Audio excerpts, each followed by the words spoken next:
अक़वाम मुत्तहिदा की सलामती कौंसिल का हंगामी इजलास, दुनिया भर के मंदूबीन इसराइल बर्बरियत पर बरहम। फ़लस्तीनी सिफारतकार ने इसराइल इक़दाम को नाकाबिले माफ़ी करार दे दिया।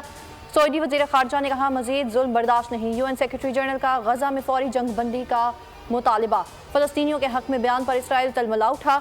इसराइल वज़ीर ख़ारजा का एंटोनियो गुतेरेस से मिलने से इनकार, मुस्ताफ़ी होने का मुतालिबा कर दिया।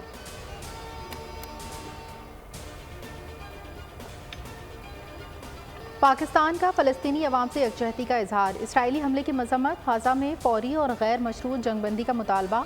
खबरदार किया कि इसराइली जारियत से जंग मजीद फैल सकती है। हमला आवरों को आलमी क़वानीन के तहत कटहरे में लाया जाए। अमरीका की हठधर्मी बरकरार, इसराइल को रोकने के बजाय हमास की मजम्मत का मुतालबा। अमरीकी वज़ीर ख़ारजा का कहना था कि अमरीका इसराइल की हिफाजत करेगा।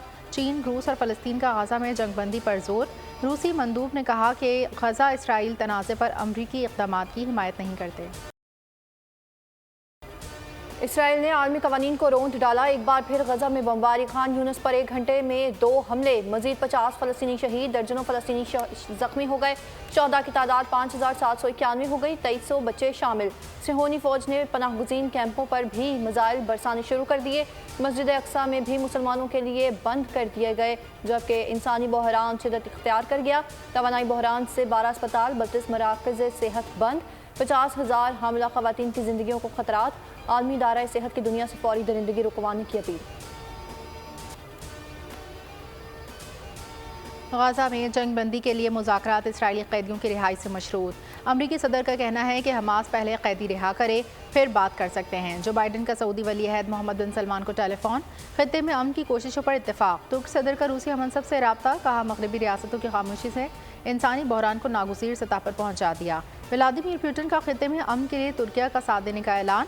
अमीर कतर का कहना है कि इसराइल को कत्ल का लाइसेंस नहीं देना चाहिए। उर्दन का फ़लस्तीनियों की जबरी नकल मकानी कबूल करने से इनकार। फ़लस्तीन पर मजालिम बंद करवाएं, इसराइली जारहियत रुकवाएं। Army chief general Asim Munir की आलमी बरादरी से अपील। फ़लस्तीनी सफ़ीर अहमद से मुलाकात की और गज़ा पर ताकत का गैर कानूनी इस्तेमाल रोका जाए। फ़लस्तीन का दारुल हुकूमत अल-कुद्स शरीफ है। आज़ादी की जंग को दहशतगर्दी से जोड़ना नादानी है। फ़लस्तीनी अपने घर बार छोड़कर क्यों नहीं जाते? साबिक इसराइली सदर की ढटाई। टीवी शो में मेज़बान ने सवाल पूछ लिया, आखिर फ़लस्तीनी अपना घर बार छोड़कर कहाँ जाएं? यहूद बारक ने जवाब दिया, मुझसे ये ना पूछो कि वो कहाँ जाएंगे। अज़लिया का एहतराम। नवाज शरीफ अदालतों में पेश। तोशाखाना, एवन फील्ड और अल अज़ीज़िया में ज़मानतें मंजूर। तोशाखाना केस में एहतसाब अदालत ने दायमी वारंट मनसूख कर दिए। एवन फील्ड और अल अज़ीज़िया रेफरेंसेस में 26 अक्टूबर तक जमानत में तोसी। पंजाब हुकूमत ने भी अल अज़ीज़िया रेफरेंस में साबिक़ वज़ीर आज़म की सज़ा मुअत्तल कर दी।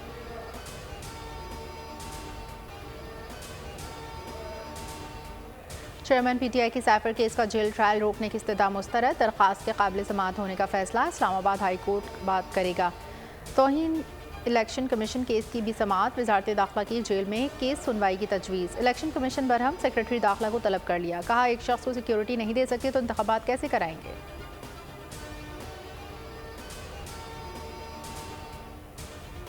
एक फर्द और एक पार्टी कॉज से बड़ी नहीं होती। आम आदमी के लिए वो शायद कभी पहले ना। मकसद पहले भी पाकिस्तान की खिदमत और लोगों के लिए काम करना था, मकसद आज भी है। यूनिटी जब आपस में होती है तो काम जो है वो बेहतर तरीके से सरअंजाम होते हैं। तहरीक इंसाफ की 3 विकटें एक साथ गिर गईं। अंजलिब अब्बास, सादिया सुहेल और सुमेरा बुखारी इस्तेहकाम पार्टी में शामिल। अंजलिब अब्बास ने कहा, कोई भी पार्टी कौमी कौज से बड़ी नहीं होती। फिरदौस आशिक अवान बोली, ये ख़वातीन IPP मंशूर पर अमल दरामद में हर अव्वल दस्ते का किरदार अदा करेंगी।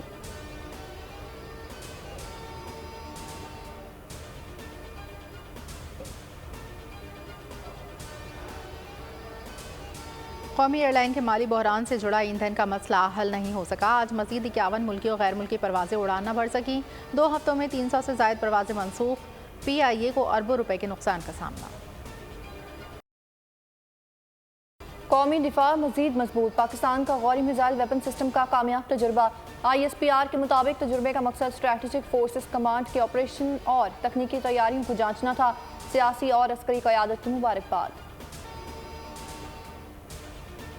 कोयटा में मशरकी बाईपास पर मुकाबले में 2 डाकू मारे गए, 1 गिरफ्तार। कराची के इलाके सईदाबाद सचल स्टील टाउन में पुलिस और मुलजमान में फायरिंग, 6 डाकू पकड़े गए। टंडोले यार्ड से 2 डाकू गिरफ्तार। पेशावर के इलाके रेगी से 2 राजन पकड़े गए। गिरफ्तार मुलजमान से असलहा, नकदी, मोटरसाइकिल बरामद।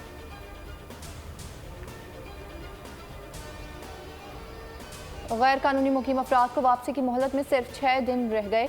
1 नवंबर से फॉरेन एक्ट की तहत कार्रवाई होगी। मजीद 2518 अफगान बाशिंदे वापस रवाना। अब तक 62,079 गैर कानूनी मुकीम अफगान बाशिंदे वापस जा चुके। वर्ल्ड कप में जनूबी अफ्रीका ने बांग्लादेश को 149 रन से हरा दिया। बंगाल टाइगर 383 रन के ताकुब में 233 रन पर ढेर। महमूद अल्लाह की सेंचुरी। अफ्रीकी बैटर्स ने बॉलर्स की जमकर धुलाई की। डीकॉक ने 174 रन की शानदार इनिंग्स खेली। क्लासन ने 49 गेंदों पर 90 रन बनाए, 8 छक्के लगाए। आज के मैच में नीदरलैंड्स का मुकाबला ऑस्ट्रेलिया से होगा। ग्रीन शर्ट्स को वर्ल्ड कप में 4 मैच जीतना होंगे। कौम को ऑस्ट्रेलिया के अगले 2 मैचेस में शिकस्त के लिए दुआ करना होगी। वही हुआ जिसका डर था। पाकिस्तान की सेमीफाइनल में रसाई अगर मगर पर चली गई। रवां साल का दूसरा और आखिरी चांद गिरन 28 अक्टूबर को होगा। पाकिस्तानी वक्त के मुताबिक रात 11:01 पर चांद को गिरन लगना शुरू होगा। रात 2:15 पर गिरन उरूज पर पहुंचेगा। इख्तिताम 29 अक्टूबर को रात 3:36 पर होगा। और लफ्ज़ों के जादूगर, तरक्की पसंद शायर, समाज की हकीकत को शायरी में परोने वाले साहिर लुधियानवी को बिछड़े 43 बरस बीत गए। मदाह आज भी उनके गीत नहीं भूले।